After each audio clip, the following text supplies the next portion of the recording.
nos dice que la distancia en millas recorrida por un tren medida desde su punto de partida, cuando está viajando a lo largo de una vía recta, está dada por el menor valor de x que verifica esta inecuación.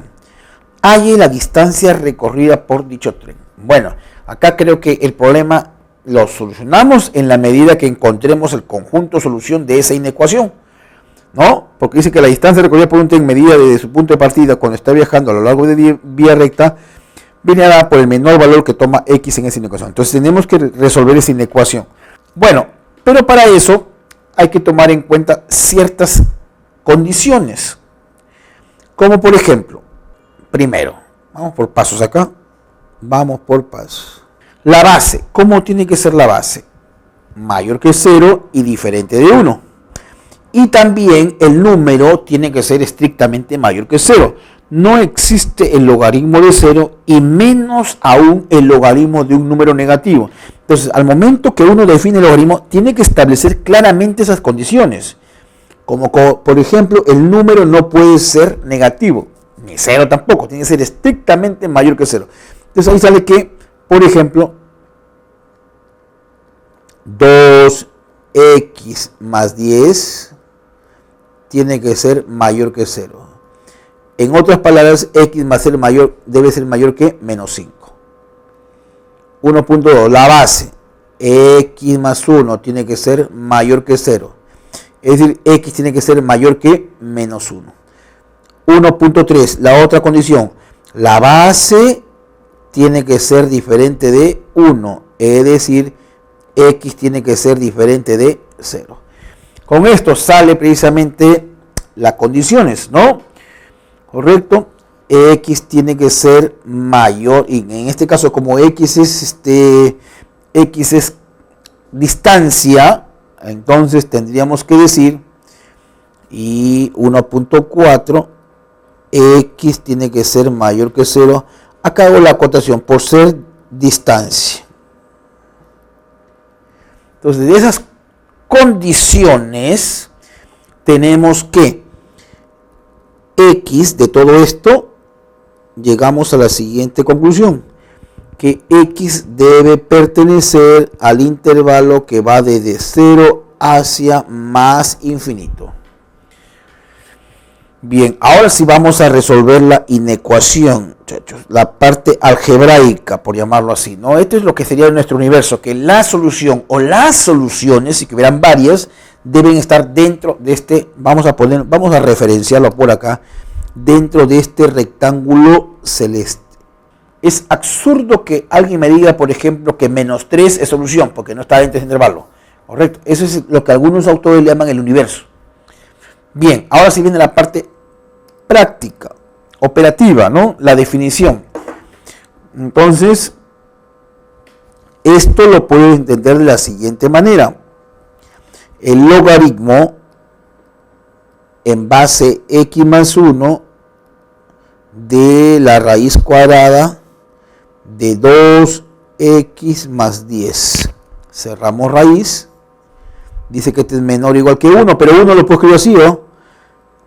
Para darle forma, logaritmo de x más 1 en base x más 1. Eso es 1. Y como x es mayor que 0, x más 1 también es positivo. Entonces puedo cancelar y la desigualdad permanece. Correcto, cancelo logaritmos porque x es mayor que 0, por lo tanto x más 1 es mayor que 0. Entonces, mayor que 1 porque como repito, si x es mayor que 0, x más 1 es mayor que 1, y si es mayor que 1, cancelo, pues, ¿no? Si la base estuviera entre 0 y 1, ahí sí cancelas, pero la desigualdad cambia. En este caso, nos va a quedar la siguiente inecuación, 2x más 10, cerramos raíz, tiene que ser menor o igual que x más 1, ya has cancelado el logaritmo con su respectiva base. Y elevado al cuadrado, ambos miembros de la desigualdad, nos quedaría algo así.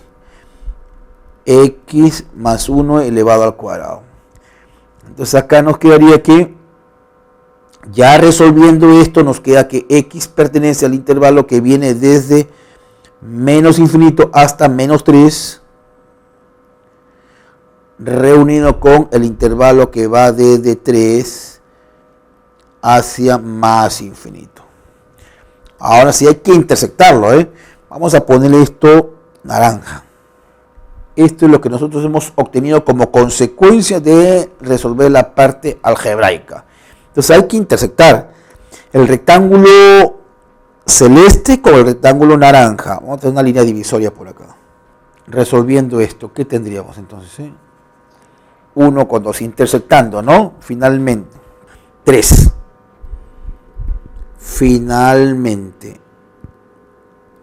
Luego de vamos a llamarle esto 1 y a esto llamémosle 2.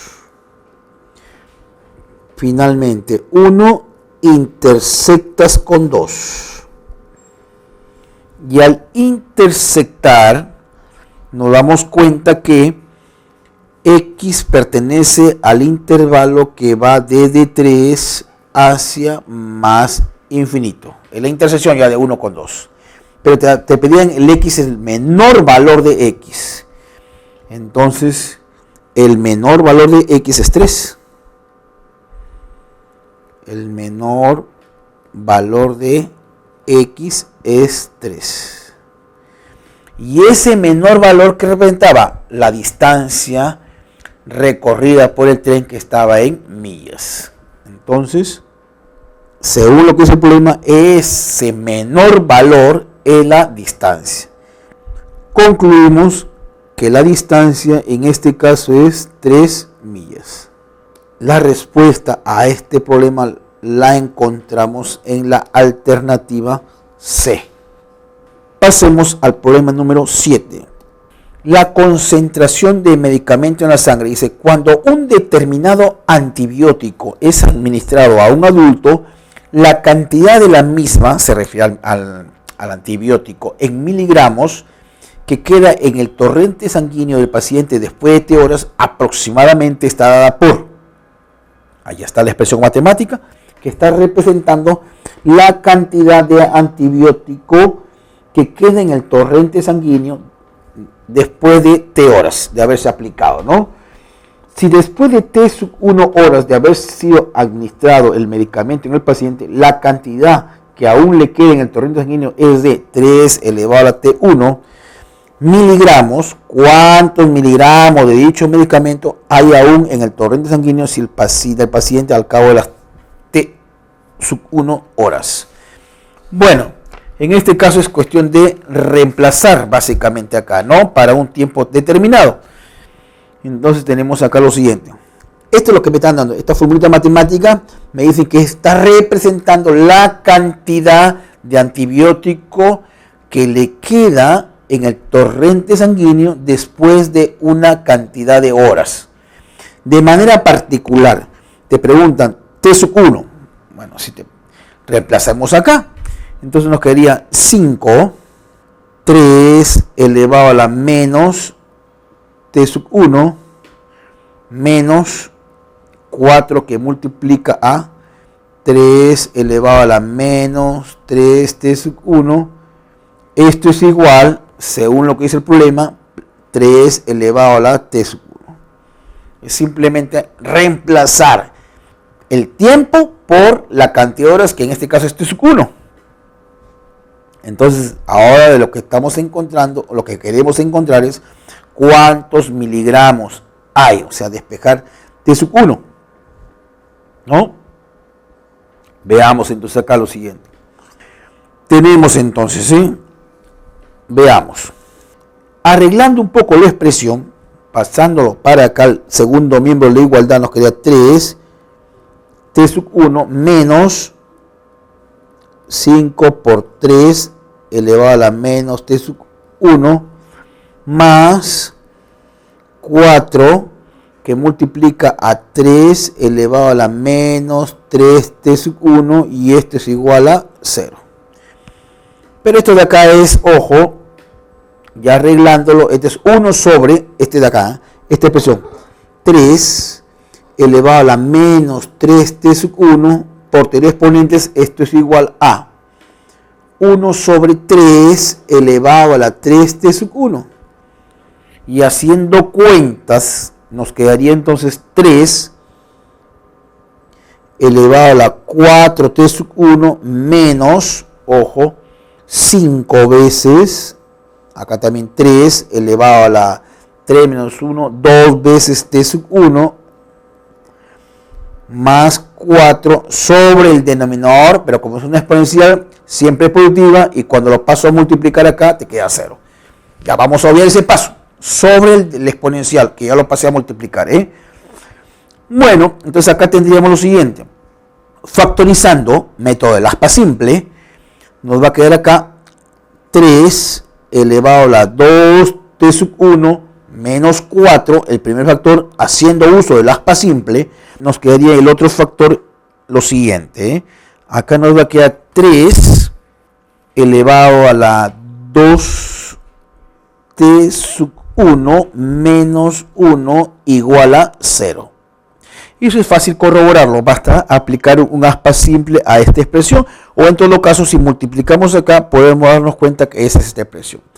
Ahora bien, como consecuencia de que este producto es igual a 0, podemos desprender lo siguiente, que el primer paréntesis puede ser igual a 0, lo cual estaríamos hablando de que 3 elevado a la 2t sub 1 es igual a 4, o 3 elevado a la 2t sub 1 es igual a 1, igualando a 0 cada uno de los factores. Recuerda esa propiedad, ¿no? Para que el producto de dos factores sea igual a 0, uno de ellos tiene que ser 0 necesariamente, ¿no? Ahora, en el mejor de los casos, ambos. Entonces, desarrollando esto, tendríamos lo siguiente. Con el propósito de bajar este 2t sub 1, aplicamos logaritmo en base 3. Entonces nos quedaría acá lo siguiente. Logaritmo de 3 elevado a la 2t sub 1 en base 3, y nos quedaría 2t sub 1 es igual al logaritmo de 4 en base 3. Hemos aplicado logaritmo en base 3 a ambos miembros de la igualdad. Lo mismo va a ocurrir acá, con la idea y el propósito de bajar esto gracias a la propiedad del sombrero. Entonces nos quedaría 2t sub 1 es igual a el logaritmo de 1 en base 3. Pero el logaritmo de 1 en cualquier base, eso es 0, es una propiedad. Entonces, esto es 0. Lo cual significa que esta segunda ecuación no me ayuda mucho, porque tendríamos que decir que t sub 1 es igual a 0, que no ha transcurrido tiempo, lo cual es absurdo, ¿no? Pero sin embargo, si resolvemos esta otra ecuación, llegamos a que t sub 1 es el logaritmo de 4 en base 3 sobre 2. Logaritmo de 4 en base 3 sobre 2. Entonces, t sub 1 es igual a 2. Entonces, 3. Tendríamos acá lo siguiente, ¿no? Que esto no es otra cosa que, luego, arreglando esta expresión, nos va a quedar así, ¿no? Porque esto de acá es 4, escribimos como 2 al cuadrado. Aplico la propiedad del sombrero y nos quedaría entonces así, repito, logaritmo de 4 en base 3, este es 2 al cuadrado, este 2 bajaría y nos quedaría logaritmo de 3, logaritmo de 2 en base 3. Ahora, 3 a la t sub 1, entonces 3 a la t sub 1 va a ser igual a 3 elevado a la logaritmo de 2 en base 3. Y esto por propiedad, ¿cuánto es? 2. 2 miligramos realmente, ¿no? La respuesta la encontramos en la alternativa D. Muy bien, entonces ahora veamos el problema número 8. Dice que una compañía manufacturera elabora cajas de aluminio en forma de un paralelepípedo rectangular cuyas dimensiones, que por cierto están dadas en metros, de dichas cajas son e a la 2x, 2 menos e a la x y 1 metro respectivamente. Bueno, ahí nos están dando la dimensión de la caja, ¿no? Es decir, el largo, el ancho y la altura. La pregunta es, ¿en qué intervalo debe estar el valor de x para que el volumen de esta caja sea de por lo menos 2 menos e a la x metros cúbicos? Bueno, acá lo que necesitamos en primer término es saber cómo determinar el volumen de una caja. Pero esos son, de acuerdo a los conocimientos elementales de la geometría, ese se obtiene como el área de la base por altura, ¿no? O largo por ancho por altura. Entonces el volumen se calcula de esa manera. En segundo término, tenemos que hacer cumplir la condición que nos da el problema. Dice que el volumen debe ser por lo menos esa expresión. ¿Qué significa eso? Por lo menos significa que tiene que ser mayor o igual, ¿no? Por ejemplo, vamos a suponer, ¿no? Lo que yo tengo en estos momentos en el bolsillo es por lo menos 30 soles. ¿Qué significa? Que puedo tener 40, 50, pero por lo menos 30 soles. Correcto. Entonces, eso se traduce en la desigualdad mayor o igual. Entonces, planteemos acá el problema de la siguiente manera. El volumen se sabe que es el producto de las longitudes de los lados o de las aristas, si quiere llamarlo así. Nos planteamos entonces acá, por condición o por dato, decimos entonces que este volumen tiene que ser, en este caso, mayor o igual, porque está la palabrita por lo menos, esto de acá lo voy a subrayar, por lo menos, significa mayor o igual, que 2 menos e a la x. Bueno, entonces acá como se entiende, o se espera en todo caso, va a aparecer una desigualdad, mayor o igual, que se traduce en una inecuación. Entonces el primer factor sería e a la 2x multiplicado por 2 menos e a la x multiplicado por 1, ahí estoy multiplicando las longitudes de las aristas. Esto tiene que ser mayor o igual que 2 menos e a la x. Bueno, operando acá, ojo, acá por ejemplo vamos a multiplicar esto y recuerda que la idea central en toda inecuación es pasar todo a un solo miembro de desigualdad. Pero ahí ya sí el estudiante tiene la libertad plena para ver si se acomoda mejor pasándolo todo al primer miembro de desigualdad o al segundo, ¿no? Ahí no hay una recomendación que te diga que vamos a pasar necesariamente al primero, es como se acomode mejor el estudiante. Entonces, haciendo eso, nos quedaría lo siguiente, y factorizando, nos quedaría algo así como lo que aparece por acá. Ojo, acá por ejemplo, si hacemos esto, así ve, e a la 2x por 2 menos x, acá un borrador así, y esto, porque no, el 1 no cuenta acá, lo pasamos para acá, sería menos 2 más e a la x, ¿no? Pasa con menos, pasa con así, mayor o igual que 0. Pasa con menos 2 y pasa con más e a la x. Factor común, este paréntesis se está repitiendo, sería 2 menos e a la x multiplicado por e a la 2x menos 1 mayor o igual que 0. ¿Correcto? Haciendo esas operaciones por acá, y siempre hay que procurar que el coeficiente principal sea positivo. Para tal efecto voy a multiplicar por menos 1 a ambos miembros de desigualdad.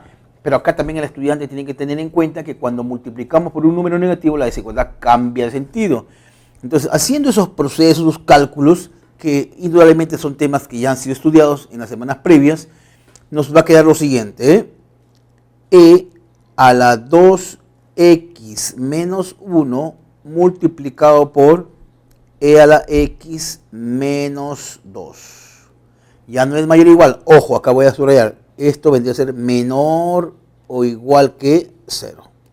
¿Correcto? Ya hemos multiplicado. A este comentario que está por acá, en la parte derecha, lo he multiplicado por menos 1. ¿Con qué propósito? Con el hecho de que el coeficiente principal debe ser positivo, porque seguro más adelante va a aparecer precisamente el hecho de que tengan que aplicar el criterio de los puntos críticos. Y eso funciona, esta regla del más, menos, funciona en la medida que los coeficientes principales sean positivos. Bueno, por eso es que hago eso. Este primer factor, nótese, este primer factor representa una diferencia de cuadrados. Entonces lo puedo escribir así. E a la x más 1 multiplicado por e a la x menos 1 multiplicado por e a la x menos 2 menor o igual que 0. Diferencia de cuadrados. Ahora bien, se sabe que este primer factor siempre es positivo, independientemente del valor que tome x. Porque todo exponencial siempre es positivo, y si le sumamos 1 es positivo. Por lo tanto, este factor se va. Como es positivo, este factor se va. ¿Ya? Ahora, ¿qué es lo que nos está quedando? Nos está quedando precisamente esto, ¿no? Es e a la x menos 1 multiplicado por e a la x menos 2 menor o igual que 0. Los puntos críticos ahí, ¿cuáles son? 1 y 2, ¿correcto? Entonces, e a la x igual a 1, e a la x igual a 2. Tendríamos que 1 y 2 son los puntos críticos, por lo tanto nos va a quedar acá. Si hacemos esto rápidamente, aunque es un tema ya abordado, acá tenemos 1 y 2, los puntos críticos. ¿Qué dice la regla práctica que yo te había anunciado? Empezamos del margen derecho con signo más y vamos alternando menos, más. Pensando en que íbamos a aplicar eso, es por eso que multiplicamos por un número negativo. Entonces, como la desigualdad es menor o igual, considero el intervalo negativo. En este caso, consideramos esto de acá. El intervalo que va desde 1 hasta 2. Quiere decir entonces que e a la x es mayor o igual que 1, pero menor o igual que 2. ¿Correcto? Ese es e a la x. Ahora, pero hay que tomar en cuenta algo, que 2 menos e a la x tiene que ser mayor que 0, porque está representando el volumen, ¿no? Y todo volumen siempre es positivo. ¿Qué significa eso? Que e a la x tiene que ser menor que 2. Entonces, e a la x tiene que ser estrictamente menor que 2, o 2 mayor que e a la x. Por lo tanto, estaríamos diciendo entonces que e a la x es mayor o igual que 1, pero estrictamente menor que 2. Entonces, hacemos una línea por acá y decimos lo siguiente. Tratando de encontrar los valores de x, porque es lo que nos piden finalmente, ¿eh? Ahí los valores de x. Aplico logaritmo en base e. Como la base es mayor que 1, la desigualdad no va a cambiar, ¿correcto? Entonces aplico acá, ojo, logaritmo natural de 1 menor o igual que el logaritmo natural de e a la x menor que el logaritmo natural de 2. Hemos aplicado logaritmo natural a cada miembro de la desigualdad. Cuando hablamos de logaritmo natural, nos estamos refiriendo al logaritmo en base e. Y e aproximadamente es 2.72. Entonces, como es la base de mayor que 1, la desigualdad no va a cambiar. El logaritmo de 1 en cualquier base siempre es 0. Acá por la llamada propiedad del sombrero te quería x. Y este es menor que el logaritmo de 2. Entonces, la pregunta decía, ¿en qué intervalo debe estar el valor de x para que el volumen de la caja sea de por lo menos 2 menos e a la x? Hemos empezado por ahí diciendo que el volumen tiene que ser por lo menos esa expresión, entonces tiene que ser mayor o igual que eso. Y trabajando o formulando eso, llegamos a una inecuación, la cual se ha desarrollado ahí con el método de los puntos críticos. Y ya hemos llegado a que x finalmente, acá tenemos lo siguiente. Llegamos y concluimos que x pertenece al intervalo que va desde 0 hasta el logaritmo de 2. Entonces, eso lo encontramos en la alternativa C, como puede ver acá, ¿no? ¿Qué necesitábamos acá? Bueno, básicamente la última parte, ¿no? Que cuando aplica el logaritmo hay que tener cuidado. No es aplicar por aplicar, sobre todo porque estamos trabajando en inecuaciones. Cuando son ecuaciones no hay problema, pero en inecuaciones sí hay que tener cuidado porque el logaritmo tiene un doble comportamiento y eso depende de la base. Si la base está entre 0 y 1, el logaritmo es decreciente. Pero si la base es mayor que 1, la función logarítmica es creciente. Entonces eso tiene que verse y analizar ahí. Bien, por acá le dejo las claves de los ejercicios propuestos. 1, D, B, B, D, A, B, A y C. De esa manera estamos poniendo punto final a esta sesión. No se olviden que ante cualquier duda o inquietud que ustedes tengan, les agradecería hacerla llegar a la brevedad para responder de manera inmediata. Hasta pronto.